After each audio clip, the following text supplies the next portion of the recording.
এবারে metal presence কৃষি সংবাদ সুজলা সুফলা।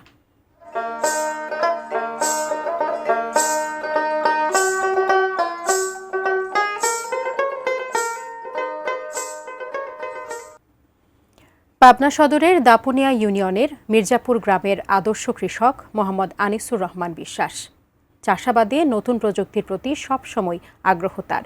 পলিনেট হাউসে তৈরি করছেন উন্নত মানের বিভিন্ন ধরনের চারা, ক্যাপসিকাম ও চাইনিজ ক্যাবেজ।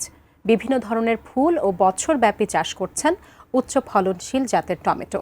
ইসমাইল হোসেনের তোলা ছবিতে আরও জানাচ্ছেন সহকর্মী মনিউল ইসলাম মিন্টু।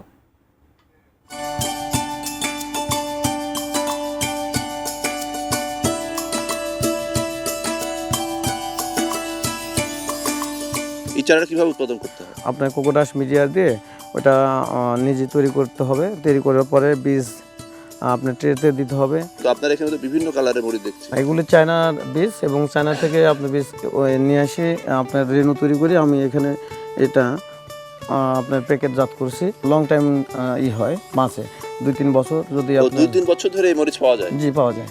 আনিস ভাই, এই চারাটা কি? এটা হচ্ছে আপনার করলা। এটা এই যে এভাবে উঠালাম, এভাবে উঠে আমরা এইভাবে উঠে কার্টুনজাত করে দিয়ে জমিতে নিয়ে যাই লাগাই। এইটা কি? এটা তামাকের মতো মনে হচ্ছে। এটা চাইনিজ ক্যাবেজ। এটা মূলত পাতাকপির মতো।